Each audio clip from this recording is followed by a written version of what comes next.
Good afternoon, everyone.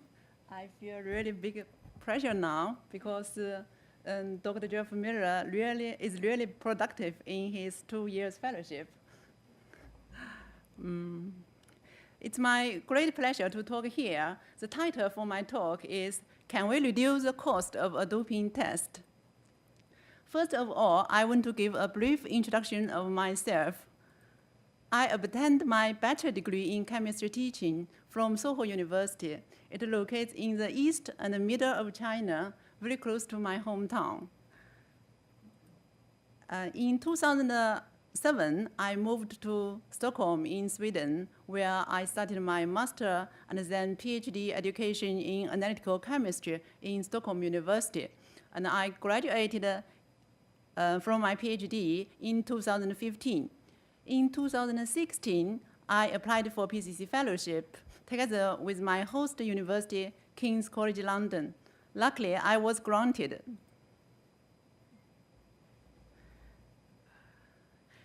I moved to London and started my work in anti-doping science on 10th of November last year. So yesterday, it was actually my 5 months anniversary for working in anti-doping science. Here, I want to take the opportunity to express my deep gratitude to PCC and sponsors.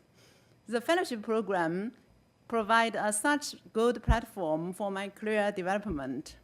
Firstly, PCC gives me financial support by paying my salary. Secondly, my host laboratory, Drug Control Center at King's College London, is one of the top anti-doping laboratories in a top international university.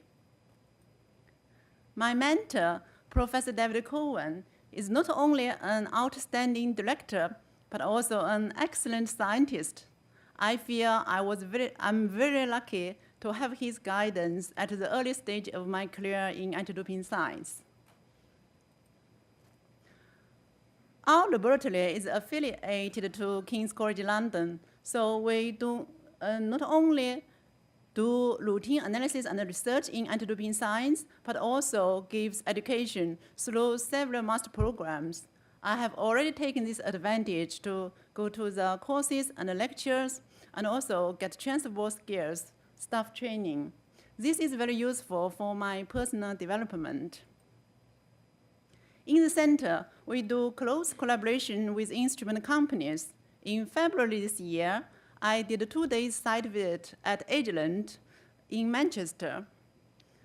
Instrument companies are very important to us, but we don't want to limit ourselves to one instrument manufacturer. So I got to learn how to keep good relationship with them. In January this year, through PCC, Professor Cowan and I got a chance to cooperate with the American Chemical Society in Program in a Box for a webinar event. This is a very valuable chance for us to send some messages from our anti-doping science to young chemists in the colleges. And finally, PCC provided me the opportunity to attend this great conference at this wonderful venue in New York. Now I will talk about my research. The general goal of my research is to do the cost reduction of a doping test. If we can reduce the cost, we can test more samples. And this scheme shows you the major analytical platforms used in anti-doping. You are not supposed to understand all the details in each method, especially for you who are not scientists in this room, but it gives you an idea how complex the method is. And the major reason for the high cost is due to the multiple platforms we used to detect the different classes of doping agents. So I started to think if it's possible to combine some of them, especially for these two screening methods. One is called GC-MS screening, another is called LC-MS screening. They are applied to all urine samples and are aimed to detect around 400 compounds. And each of the platform use different sample preparation method, which takes around 8 hours for a batch of the samples, and then analyzed by the different expensive instrument, usually run overnight. It might be different in the different laboratory. So I want to explore if we can combine these two screening methods in one run using an LC-MS approach, so that we only need one such expensive instrument, and also use very simple sample preparation methods such as dilute and inject, so that we can largely reduce the staff cost. To achieve this big goal, one of the ideas is to use an ionization technique called atmospheric pressure photoionization, API.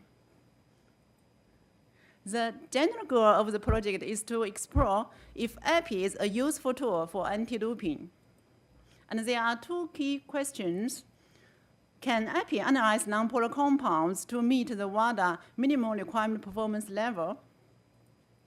Is API more tolerant to matrix effect so that we can use dilute and inject sample preparation?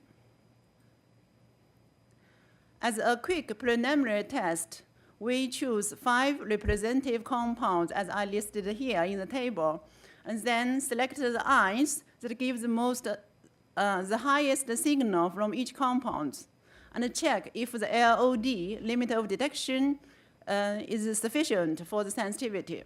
And we found the LOD, which we obtained so far here, is roughly meet the WADA requirement.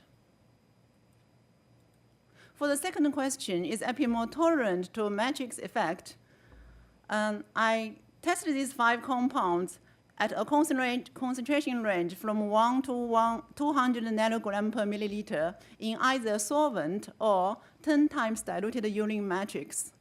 2 calibration curves fit perfectly for most of the sample. Here I use testosterone as an example, which indicates API is very tolerant to matrix effects.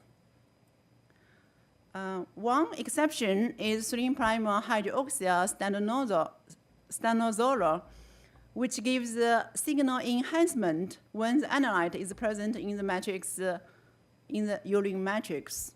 And we suspect this is likely due to the result of adsorption of the analyte on the glass wall.